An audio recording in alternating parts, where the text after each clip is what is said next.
we basically want to take the percent finished, should be 1, we've gone 0.2, so we're going to want to subtract that, we'll get the duration, which will be like 0.8. So this will be the current duration. We need to get the start time, which is going to be the actual start time is going to be the opposite. It's going to be the 0.2. So that'll be the duration. And then this guy needs to be the start time.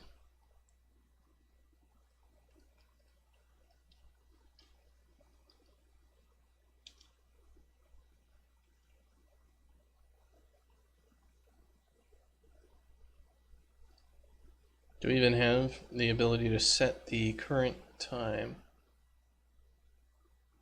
Any blueprint can cast to any blueprint, is that correct? I mean, you can call cast on them.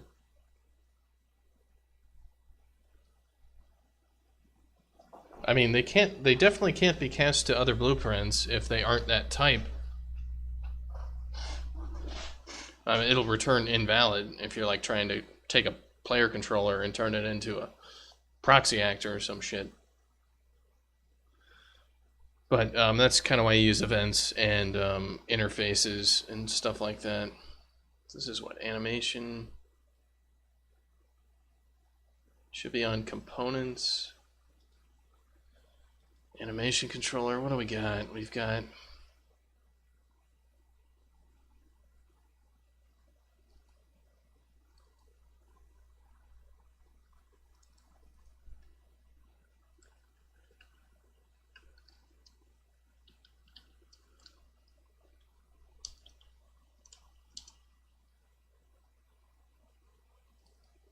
Alright, there we are. Start time, we want to call play direct, I believe, so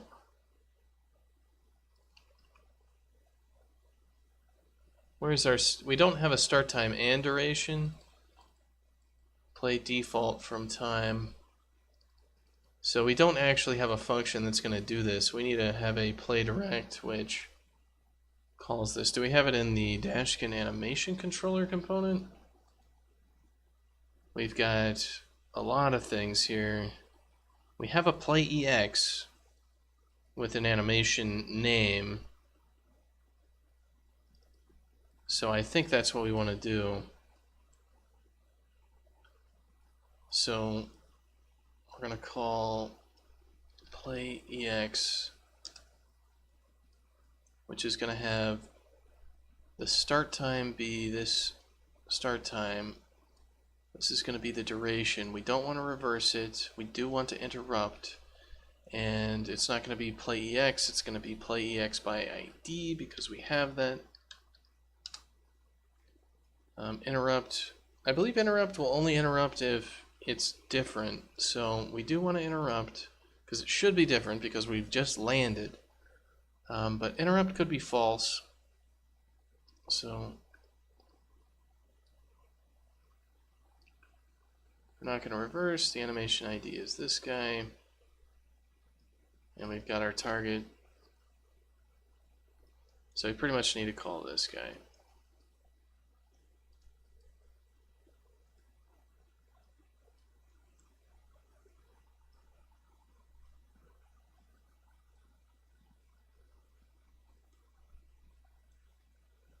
So let's make sure this works, and then we'll slot this back in.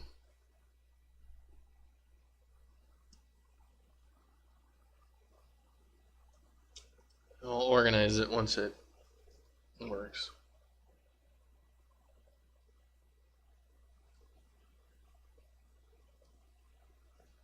Yeah, events can get kind of heavy though, and one of the problems with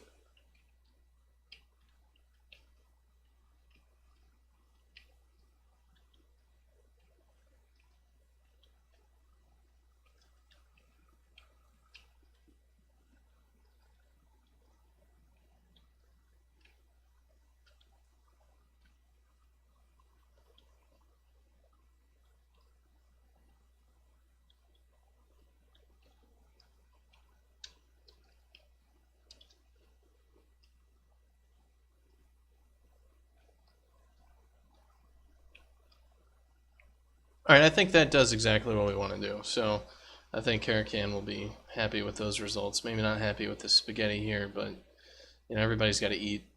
So let's clean this up a little bit.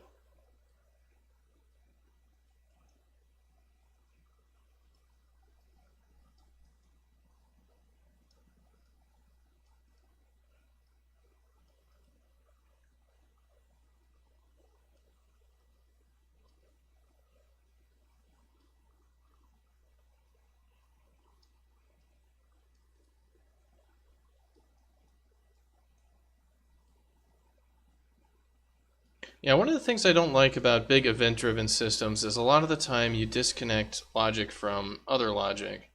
Now, you might think, well, isn't that the whole point of most things? And you're not wrong.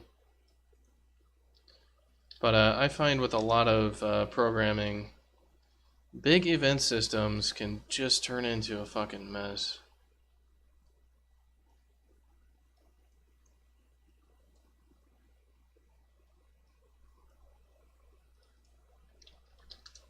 So I don't know. Unless you're, event systems are really good for having multiple people work on the same project. But if you're just doing your own thing, man, debugging event systems just depends on how they're written. But man, they can get a real pain in the ass sometimes because you're like, where the fuck is this being called? Who's listening to this? Ah, shit. Let's see. Switch from air to ground. Pop-up animation.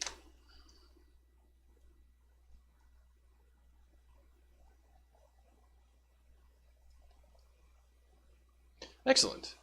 So we'll get that in there.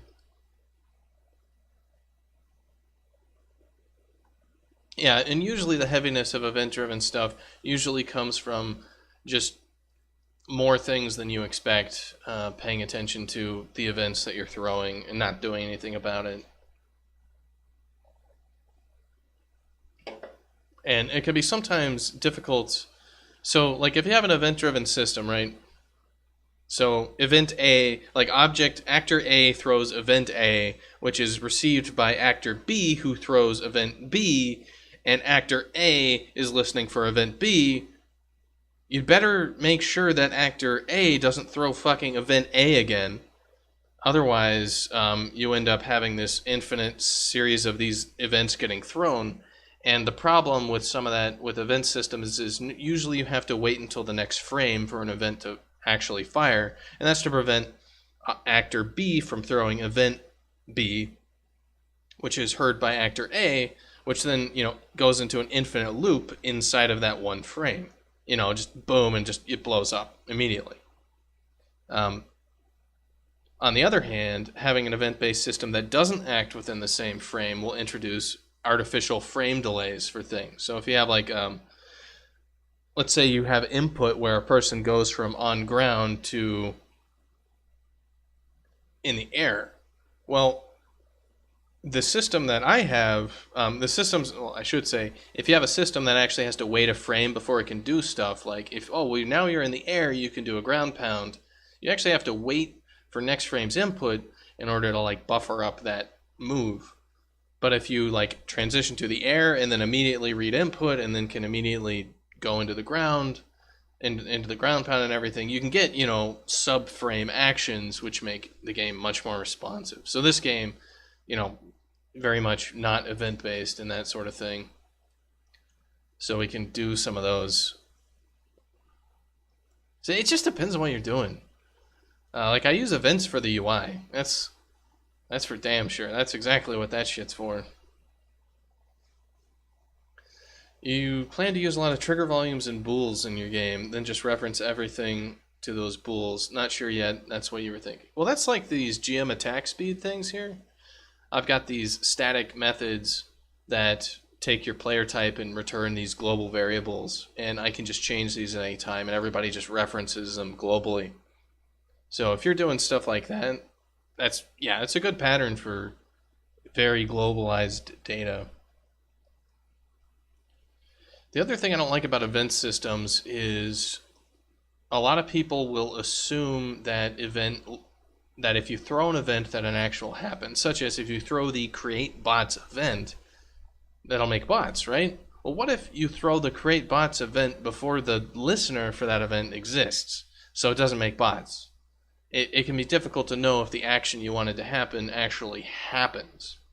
So you have to be real careful with event systems that when you make assumptions about listeners, because that was a big problem, especially with networked applications. If the person's not ready to listen yet for an event, you can be screwed. Okay, next on the list. So pop-up, not be interrupted.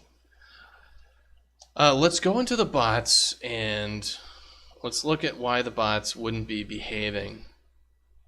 So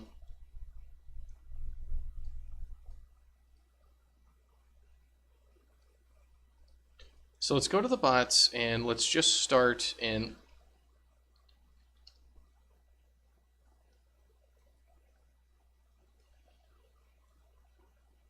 let's look at things that might have screwed them up. Like, why would they not be going into their violent states and things like that?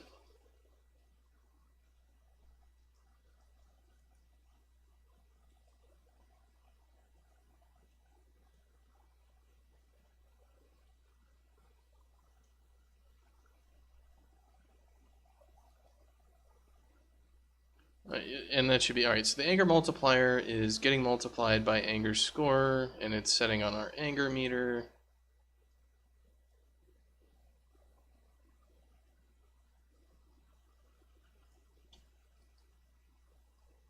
That's getting multiplied again. Always hard bots are going into update easy mode. If we're in easy mode, we're going to return just get into hard mode. So that makes sense.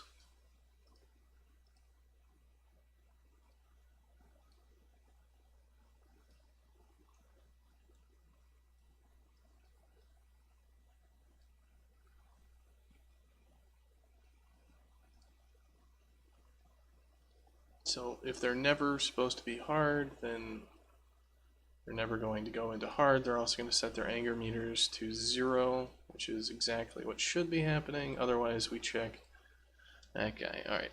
We update hard mode. If we are always supposed to be in hard mode, we will return out of it. Otherwise, if we're never supposed to be hard, we will set our anger to 0 and enter easy mode. Otherwise, we will...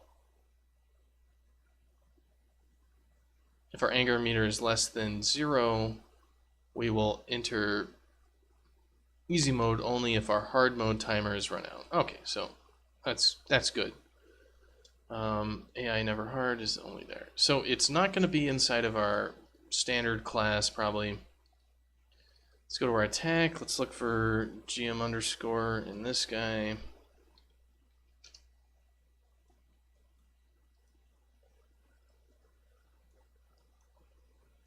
So it's probably this stealth stuff, to be honest, that's screwing up our...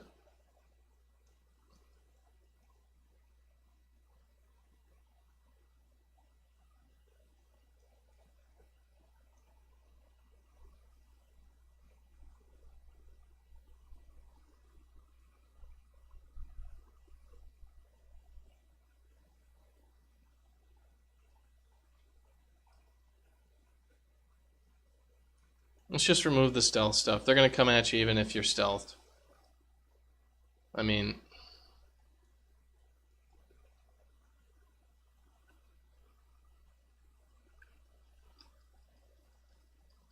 What the fuck? I can't undo that? Alright.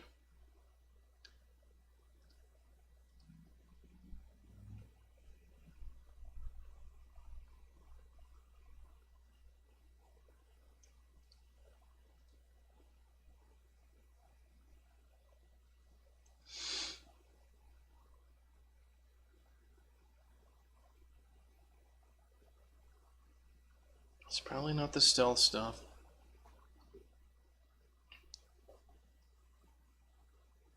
I mean, that looks okay. It's basically like grab the opposing players, grab a random integer from them, grab that guy, get the followed actor and set our target to it. If that guy is stealthed, set the target to null. So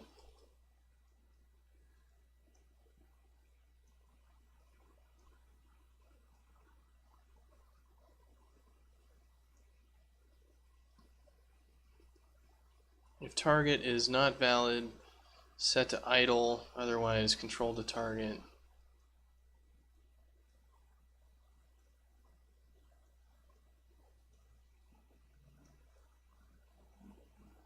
Alright, I mean, that looks okay.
Alright, so what's in the score function? What have we changed here?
Have you ever had the bots not work on just a local game?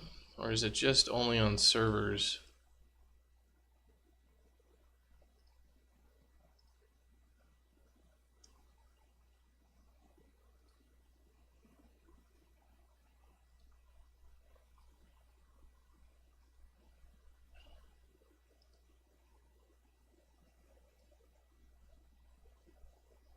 You've seen it on local, really?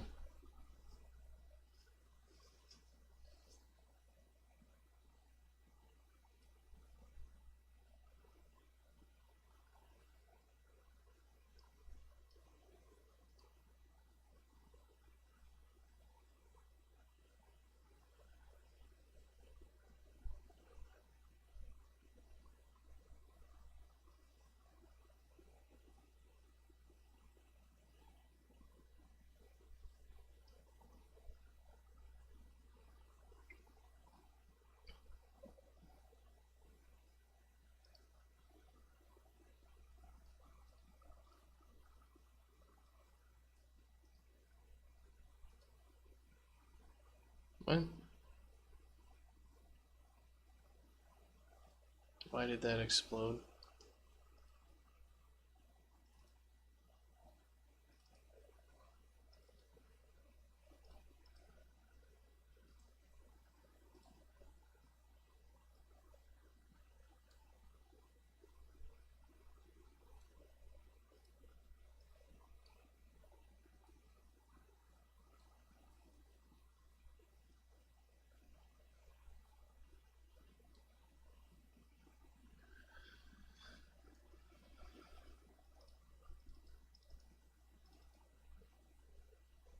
Failed to load file script media assets, can't find file script media assets? What?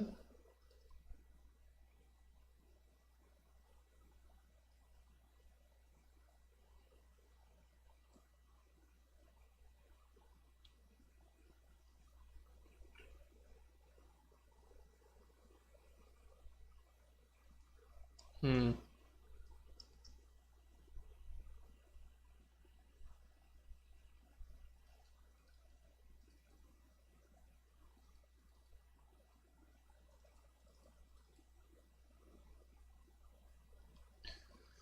Yeah, let's see what this is. Media player error on dedicated server. Media playback is disabled. You shouldn't be running media-related code or blueprints on the server. If you have a good reason to run media on the server, you'll have to modify launch engine loop.cpp.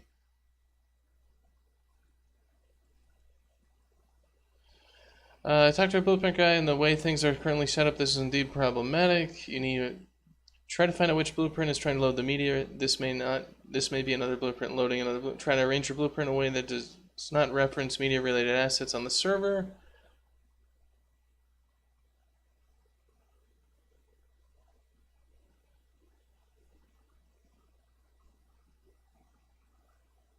Oh yeah, this is total bullshit. Like, what the fuck is this? So basically what's going on is if you have a media blueprint on the server, which like, we're not going to run the thing on the server, but like we can bypass it. We're not going to run the fucking cutscene on the server.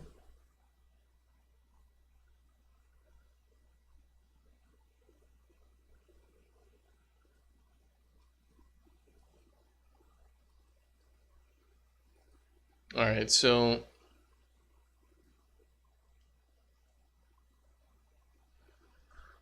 we actually need to go edit the launch engine loop.cpp and some other core and real code to get this to not work. So we're looking for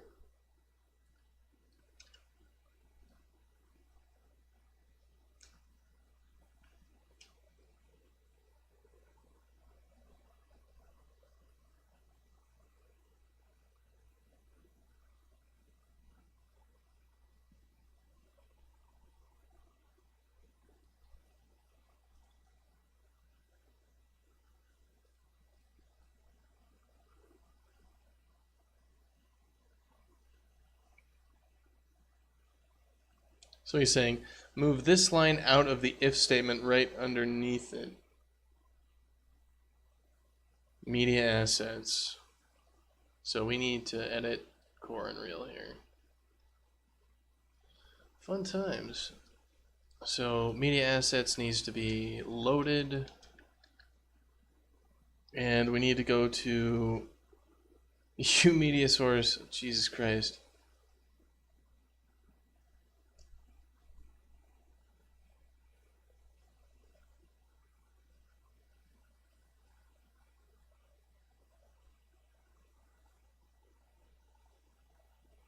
You have three options. We can change this guy, or we can change uMedia source, uMedia player, and uMedia playlist to needs load for server to false.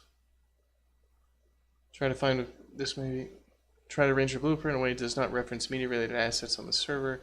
This is the only content only fix. The two other options. So basically, we need to set that if you're on the server, we don't reference any media assets. Well, we have a fucking media asset object.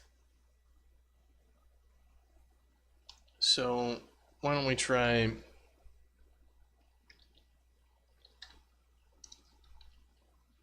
So we have media source.cpp and what media source.h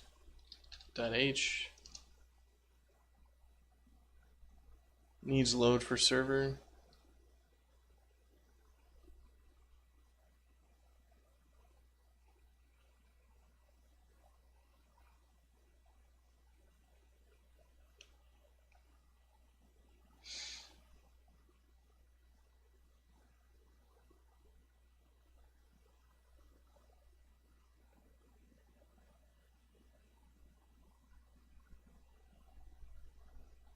Basically, what I'd like to do is add... I don't want to load this stuff on the server, but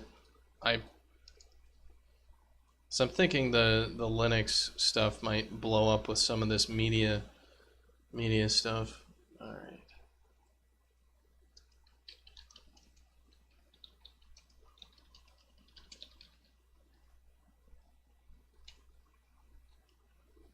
So let's see, I need media player.h.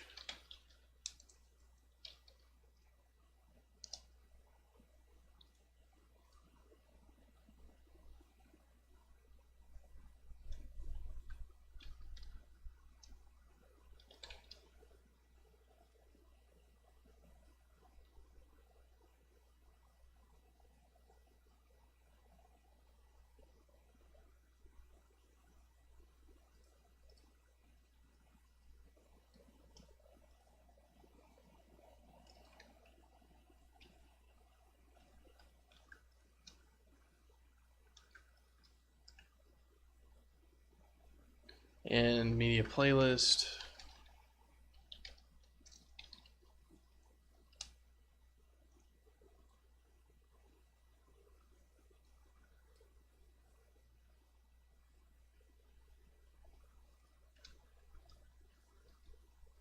All right, so we're gonna try not loading in the media assets to start with, and if we have to load in the media assets, fine. Yeah, that's real dumb.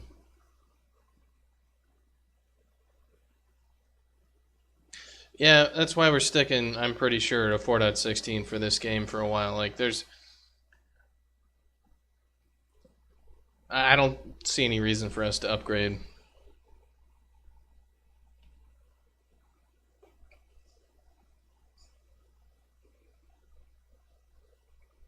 And if we do upgrade, we're gonna, the farther your game is along and you do an upgrade, the more like random things might break. So we might do an upgrade to like 4.18 or something, like 4.18.3 before launch on Steam or something. But I don't know. It's gonna be a thing. Yeah, you're waiting for 420 before. Yeah, that's kind of what I was seeing with some of these point releases that I got here, like 4. I haven't been super impressed by the features. And you never know if there's going to be other bugs you don't realize that come out of it. Like, oh, asset loading is screwed up, or oh, your Linux server is screwed up now. It's just like, Jesus, there's a lot to test. Like, I didn't know adding the cutscene support last week was gonna fuck up my server. Like, so now I gotta fix this because, this is higher priority than anything else because we can't run a server right now. I didn't know that.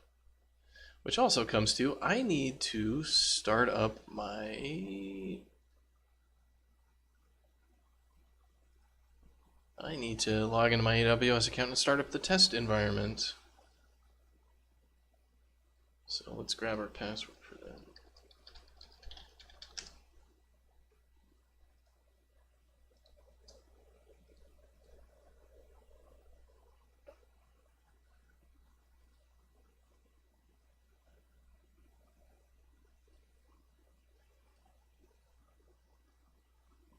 Let's see, it's in North Virginia.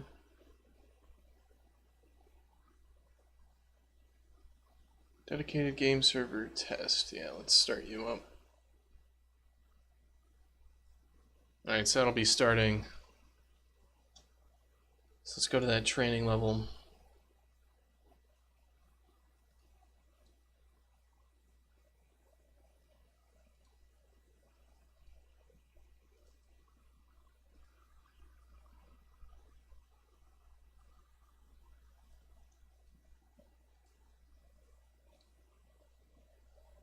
You need 2 months for story development. 420 is coming out in June. Yeah. So let's see. This guy is...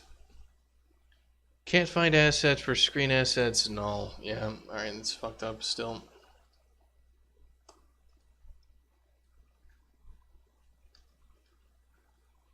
So it looks like we'll have to do all of it. Like that guy saying like load for server is just bullshit. Like we need the actual media assets module. Game live streaming and media assets. I mean, I don't really get that. Like your server might need information on media assets, right? Like your server might need to actually know the runtime of a media asset so it can kind of sit there while it's doing it. Like, oh, people are watching a video. Maybe I can load up the information about that video but not load the video. Or what if you were running kind of a hybrid server model? Whatever.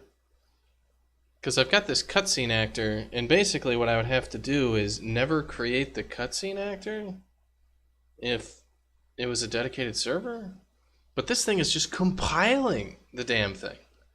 So I've got this data manager that basically loads up and makes sure all the assets are actually going to work on the server at the beginning of the server, which if I didn't know this, hell, this wouldn't happen until we're trying to run a mission. Stupid. I'm going to have to make sure that media assets can even be run on the goddamn server.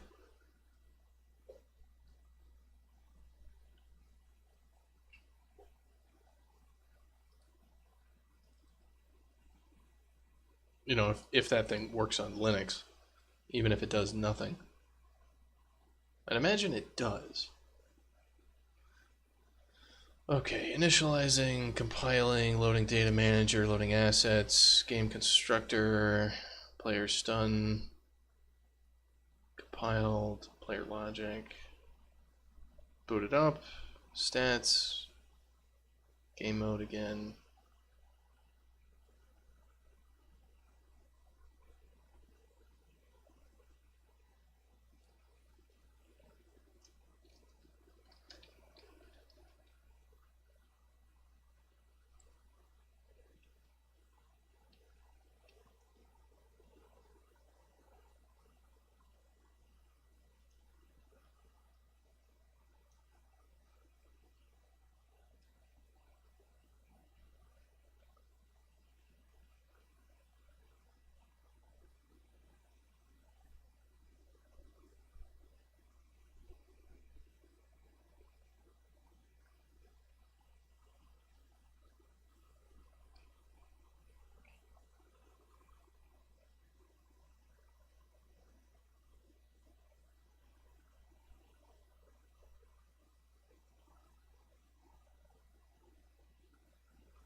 So why would the bots be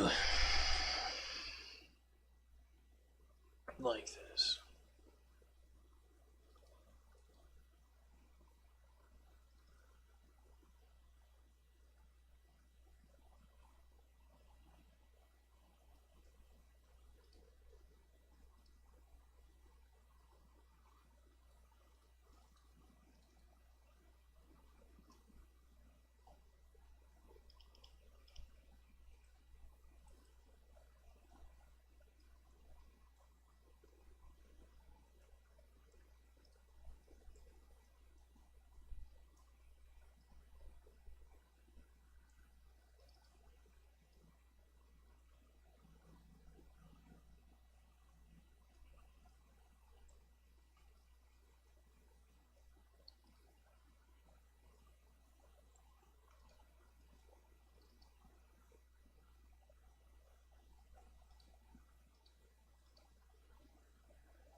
Server RPC spawn bot, huh?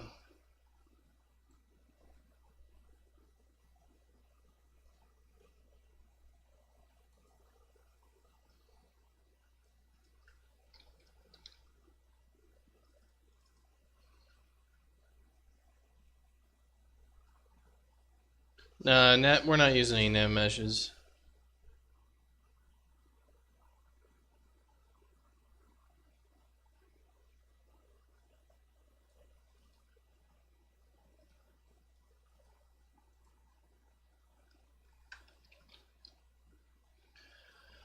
Okay, so what are we doing for this guy? We are...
Alright.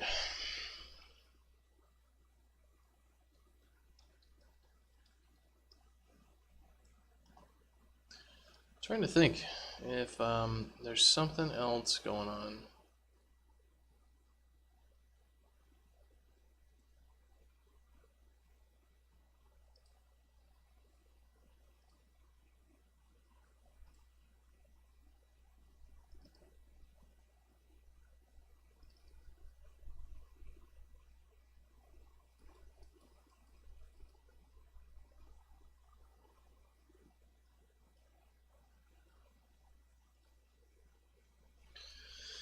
Alright, let's go back to the history of this thing.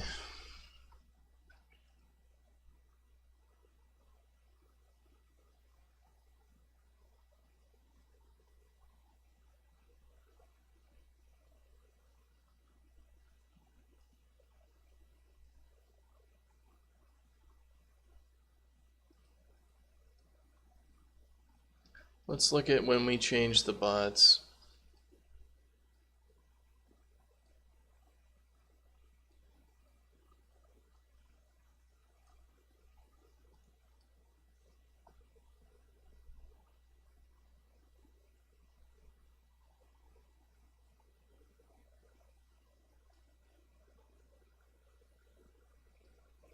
Fix bots to attack people, respect stealth. Alright, so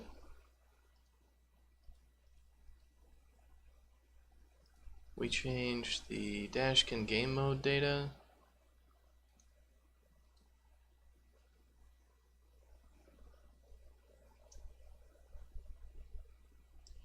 We added can jump as a thing.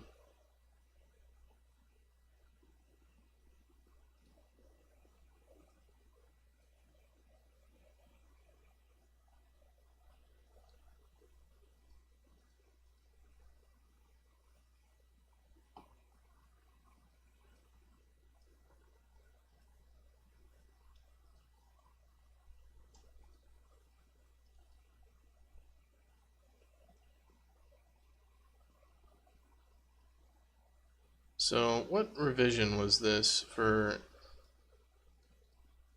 BP arena level 47?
I think it had something to do with the player controller being necessary for stuff inside of the bots. I don't see their AI needing anything.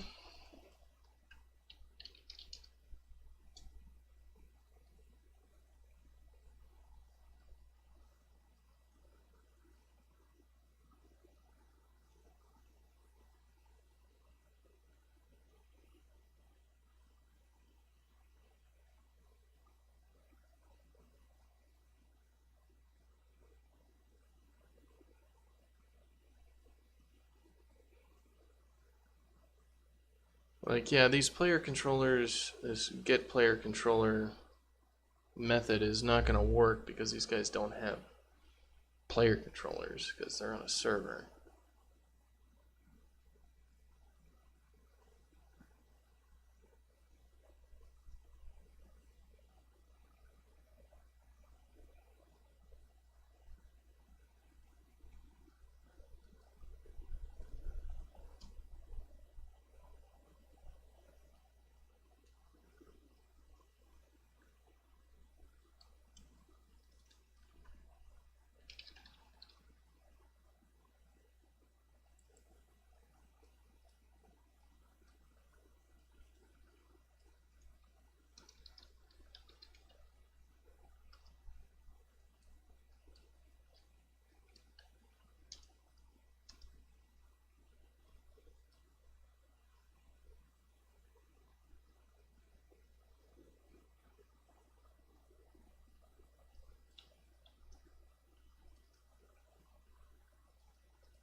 All right.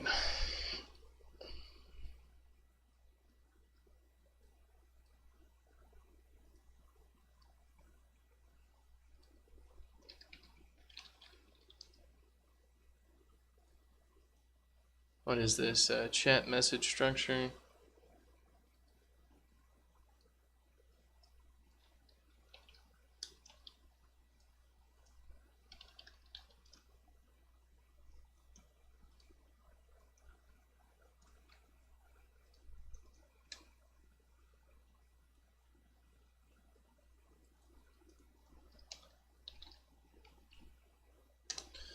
So let's fix these things so they're not referencing anything. This isn't gonna be the bug, but I'm gonna try to encapsulate all this stuff anyway.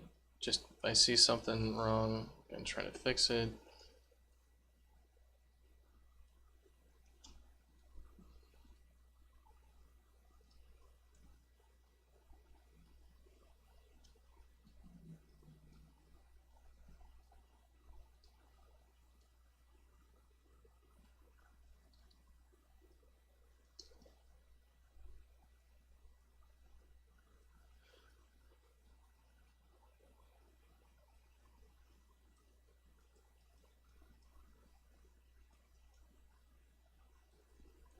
It's kind of the problem if you're going back in time and you want to look at stuff. What sucks about blueprints is they're really hard to kind of diff and go look at what changed. And it's kind of annoying, to be honest.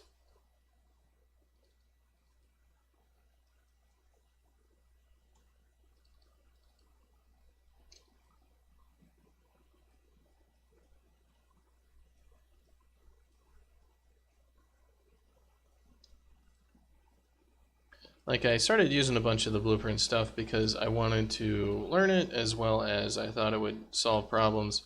And it worked pretty well for a lot of things, but if I was going to do a lot of this over again, I probably would have used more C++ for some of these things. But, I mean, you can't really know until, you're... Alright, so get player controllers to find one function. Yeah, that's kind of the thing that I've been finding is that the blueprints kind of degrade over time. As in, they don't like physically rot, but they do kind of physically rot. And that if you're not actively working on it, like after a certain amount of time, blueprint stuff just gets old and shitty. And it's difficult to keep it organized over time. It just kind of gets worse over time.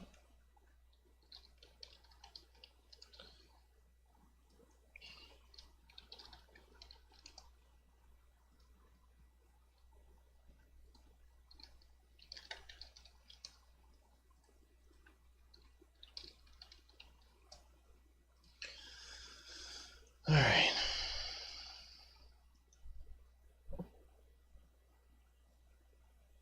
Once it's packaged, it should be fine, though. It's more of like once you come back to a blueprint after a certain amount of time, it's just a fucking mess. Like, maybe it's the way I write blueprints and all that stuff, but it's difficult. Like in C++ code, you can nicely direct things and have comments and things get organized in the page, but the way blueprints are arranged, they're more like physical space for stuff. So it's kind of annoying that you kind of lose your map of what the hell, where everything is. Like, what does this do? I don't fucking know. I could add big ass comment blocks around it, but I'd have to zoom out and then like look over all this stuff to figure it out instead of it be nicely arranged like text, like I'm practiced with.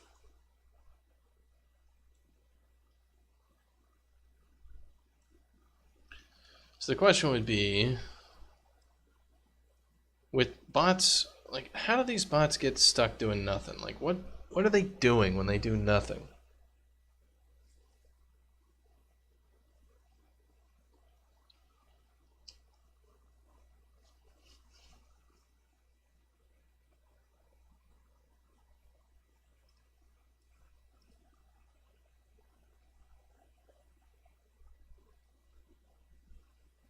Yeah, that's kind of why I was saying it's a different sort of memory layout in terms of like the movement code is up in the top left of this function, or in over in they follow you or the ball.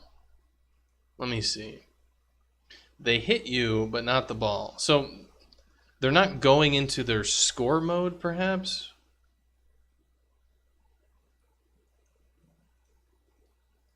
Alright, so what is this? So on enter, set scores to 0, get the game state, bind to score, get level time, score min leave, score max leave, set goal to nothing, set ball to nothing, set ball spawn to nothing, set strike mode to false, strike distance.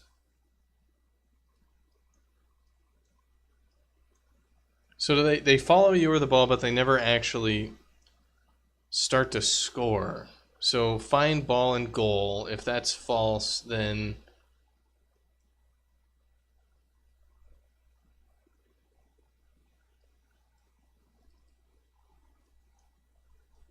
so if goal is not valid, get our team, find a goal, set the goal. If the goal is not valid, then nothing to do. So we add some stuff here. Unable to find goal to score on, not doing anything.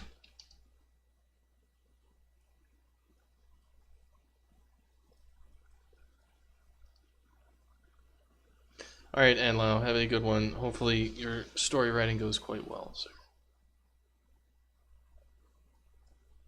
Otherwise, we're going to get the first ball. We're going to go to that. If the ball is not valid, we'll grab the first spawn point, and we will set the ball spawn. If that's not valid, then nothing to do. So, no ball spawn, nothing to do.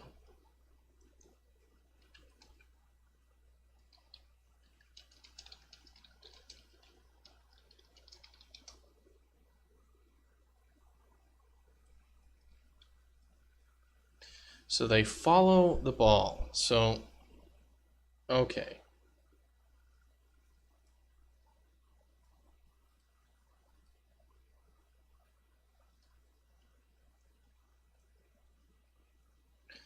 Okay, so during the idle, so they'll...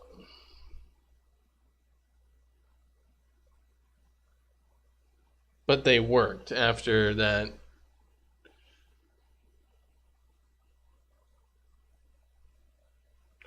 Well, instead of referring to them as being broken, try to refer to them as what they're doing.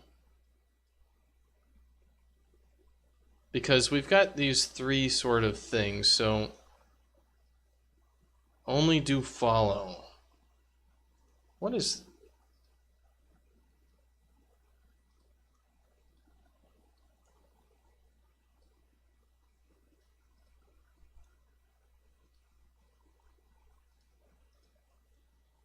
What is this? Only do follow?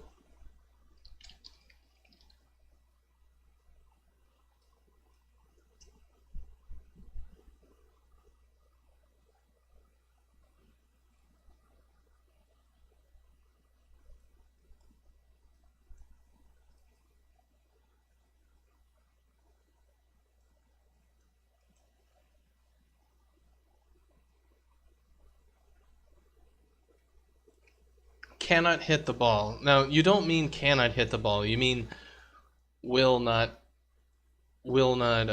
strike the ball.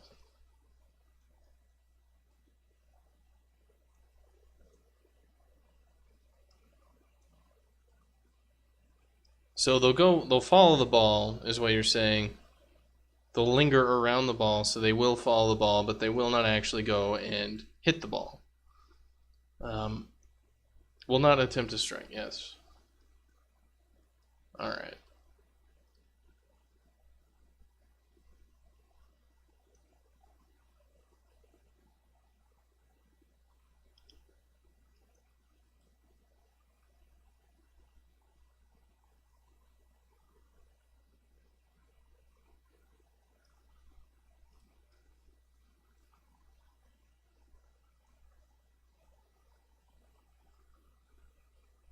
Get level time F, next decision. Alright, so maybe it has something to do with the level time?